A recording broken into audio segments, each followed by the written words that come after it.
अखेर फायनली आपल्या राज्याचे सन्मान्य मुख्यमंत्री देवेंद्रजी फडणवीस साहेब यांनी जे की त्यांचा दिलेला शब्द आहे ते पाळला. अर्थात त्यांनी सांगितलं होतं की 30 जून 2026 पूर्व आम्ही शेतकरी कर्जमाफी ते करणार आहे, असं त्यांनी जे की 6 मार्च 2026च्या अर्थसंकल्पीय बजेटच्या माध्यमातून याची घोषणाही ते केली होती.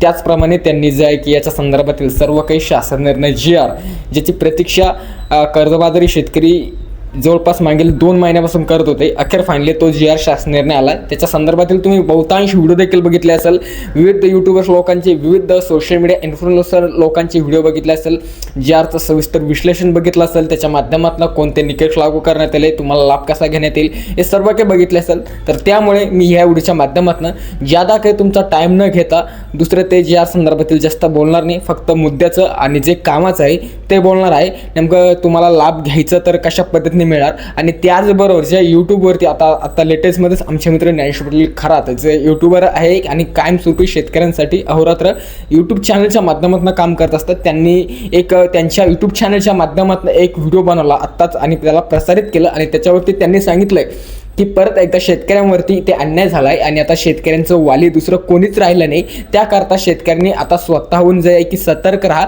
लवकरातच आपल्याला कर्जमाफीसाठी परत दुसरं आंदोलन उभं करायचं आहे, कारण की या कर्जमाफी योजनेतून लाखो शेतकरी वगळण्यात येणार आहे. जवळपास विचार केला असता तर 50 ते 70% शेतकऱ्यांना या कर्जमाफीतून याचा लाभ इथे मिळणार नाही, असं त्यांनी तिथे काही ना काही म्हटलंय. आणि त्यांनी त्यांचा तो व्हिडिओ बनवलाय आणि त्यांच्या यूट्यूब चॅनलवरती प्रसारित केलाय. नेमकं त्यांनी त्या व्हिडिओ बनवण्याचं नेमकं काय कारण आहे, नेमकं काय असू शकतं. एकीकडे जर कधी बघितलं तर मुख्यमंत्र्यांचे स्वागत सत्कार करण्यात येऊ लागले की कर्जमाफी योजना जाहीर केली म्हणून, त्याचबरोबर शेतकऱ्यांच्या माध्यमातून मुख्यमंत्र्यांचे आभार प्रकट करण्यात येऊ लागले विविध ठिकाणी कमेंट बॉक्सच्या माध्यमातून. नेमकं काय संपूर्ण आढावा थोडक्यात बघूया व्हिडिओच्या माध्यमातून. नमस्कार मित्रांनो, मी योगेश पगळे, आपण बघत आहात ऑफिशियल यूट्यूब चॅनल योगेश पगळे. सर्वप्रथम मित्रांनो आपण थोडक्यात कर्जमाफीच्या GR कडे थोडक्यात बघूया. सर्वता तर मी कर्जमाफीच्या GR ला ते 2 जून रोजी निर्गमित करण्यात आलं, राज्य मंत्रिमंडळाच्या माध्यमातून त्याला पूर्णतः अनालाइज इथे केलेलं आहे आणि थेट तुम्हाला त्याच्या सर्व GR ची माहिती मी ते सांगलेलं आहे. तर त्याच्या माध्यमातून पुण्यश्लोक अहिल्यादेवी होळकर 2026 अशी कर्जमुक्ती योजना त्या GRच्या माध्यमातून ह्या कर्जमाफीचं नाव इथे ठेवण्यात आलं आहे. त्याच्यामध्ये जे आहे की 2 ते 3 लाख शेतकरी नाही, याच्यामध्ये रेग्युलर शेतकऱ्यांना अलग लाभ आहे, त्याचबरोबर जे की थकीत शेतकऱ्यांना अलग लाभ आहे, आणि जे की OTS जे की ऑल टाइम सेटलमेंट जे आहे ते अलग आहे. तर हे 3 त्याच्यामध्ये 3 आपण टर्म त्याला म्हणू शकतो किंवा 3 पॉईंट काही पण आपण त्याला म्हणू शकतो. त्याच्या 3 पार्टमध्ये आपण डिवाइड इथे केलेलं भागलेलं आहे मित्रांनो. तर सर्वतः आपण जे आहे की जे थकीत शेतकरी त्यांच्याकडे त्यांची माहिती थोडक्यात जाणून घ्या. थकीत शेतकऱ्यांना कशा पद्धतीने कर्जमाफी इथे मिळणार आहे. तर शेतकरी मित्रांनो त्याला सप्टेंबर 2025 पर्यंत तुमचं जे आहे की मागील जे काही क्रॉप लोन आहे ते थकीत असणं गरजेचं आहे.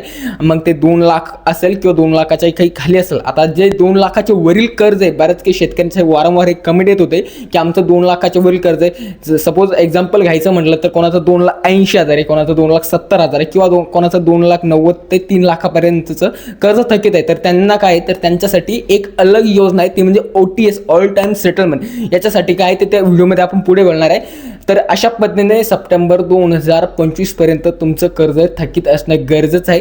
मग तुम्हाला त्याच्यातून जे की 2 लाख रुपयाचा लाभ त्या शेतकऱ्यांना इथे मिळणार आहे. हा झाला पहिला पॉईंट. पहिलं जे की आपण सांगितलं की जे 3 पार्टमध्ये याला डिवाइड केलं ते पहिला पॉईंट झाला. नंबर 2चा जो पॉईंट आहे तो म्हणजे आता प्रोत्साहन अनुदान, जे अर्थसहाय्य शासनाने मंजूर इथे केलेलं आहे. प्रोत्साहन अनुदान जे रेग्युलरवाले शेतकऱ्यांना मंजूर केलंय. आता त्याच्यामध्ये काही टर्म्स आणि अटी यांनी इथे की घातलेले आहे मित्रांनो. ते निकष काय काय ते थोडक्यात तुम्हाला सांगू शकतो. तर रेग्युलर शेतकऱ्यांना कशा पद्धतीने लाभ मिळाले ते थोडक्यात आपण इथे बघणार आहे.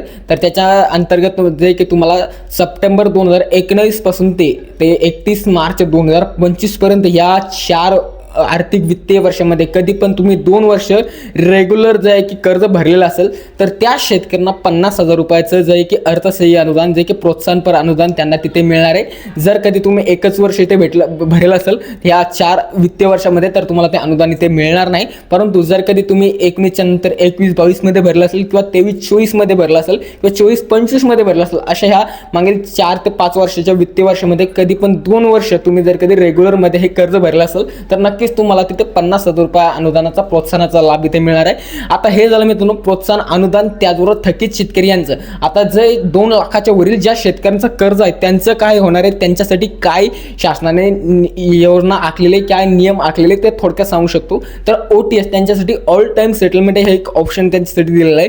तो म्हणजे असा की जर कधी तुमचं 2 लाखावरील कर्ज असेल, जसं एक सुरुवातीला सांगितलं मी 2,80,000 2,70,000, तर त्यांच्यासाठी एक मुदतवाढ शासनाने इथे दिलं आहे.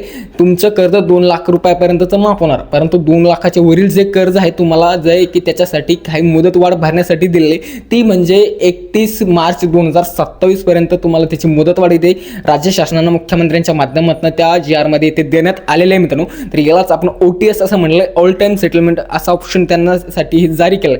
आता विषय राहिला बाकीचा तो म्हणजे असा की आता कर्जमाफी संदर्भातील हा निर्णय तर जाहीर झाला, परंतु कर्जमाफीच्या निर्णयानंतर मुख्यमंत्र्यांविषयी बरेच काही आता मुख्यमंत्र्यांची एवढी बदनामी काय ते होऊ लागली त्याच्याकडे थोडक्यात आपण इथे बघणार आहे. जसं की खरात पाटलांनी देखील व्हिडिओ म्हणला आणि बऱ्याच काही ठिकाणी ही माहिती देण्यात येऊ लागली. परंतु एकीकडे बघितलं असतं तर जे कर्जमाफीचे मेन आंदोलन करत होते, ज्यांच्यामुळे ही कर्जमाफी मिळेल असं म्हणू लागलंय, ते म्हणजे बच्चू कडू यांचं. तर यांनी तर अक्षरशः खूप जास्तीचे आभार मुख्यमंत्र्यांचे इथे प्रगट केलंय, जे की सर्व ते त्यांच्याकडून खूप खूप असे आभार ते सोशल मीडिया प्लॅटफॉर्मच्या माध्यमातून धन्यवाद व्यक्त केले.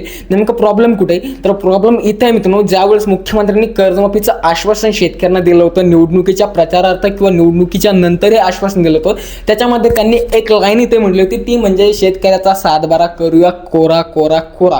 तर या शब्दावरती ते ठाम इथे राहिले नाही. त्यांनी OTS ऑल टाइम सेटलमेंटचा जो ऑप्शन दिलेला आहे, तर त्याच्या माध्यमातून त्यांना 2 लाखावरील जे काही कर्ज असेल ते शेतकऱ्यांना भरायचं आव्हान इथे केलेलं आहे. या माध्यमातून मुख्यमंत्र्यांची काही ना काही बदनामी होऊ लागले असं म्हणण्यात येऊ लागले.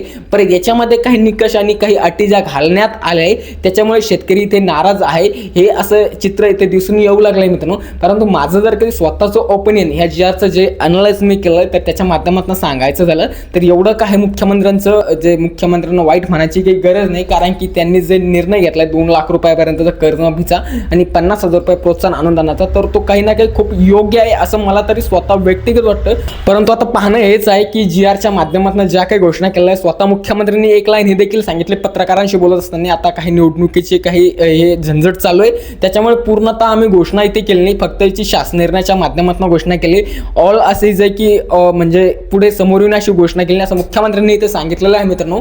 परंतु जे काही लाभ मुख्यमंत्र्यांनी या कर्जमाफी योजनेअंतर्गत दिले ते काही ना काही शेतकऱ्यांना नक्कीच लाभदायी ते ठरलं असं मला स्वतः तरी वाटतंय. परंतु याच्यावरती बऱ्याच काही लोकांचा अलग अलग ओपिनियन निघून येऊ लागलंय. आता ज्याची त्याची ओपिनियनची देण्याची जे की टेक्निक असते, सर्वांची अलग अलग ओपिनियनची पद्धत असते. तर आणि सर्वांना एक विनंती आहे की मी काही कोणाचं सपोर्टिव्ह किंवा कोणाचं गुणगान इथे गात नाही, जे रिअल आहे ते सांगण्याचा प्रयत्न मी माझ्या व्हिडिओतून केला मित्रांनो.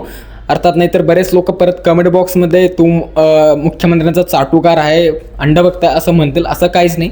बाकी तुम्हाला काय वाटतं कर्जमाफी संदर्भातील तुमची राय नक्कीच कमेंट करून तुम्ही सांगू शकता. आणि पुढील असलेच महत्त्वपूर्ण व्हिडिओज बघण्यासाठी आपल्या चॅनलमध्ये नक्कीच सबस्क्राईब तुम्ही ते करू शकता. खूप खूप धन्यवाद मित्रांनो.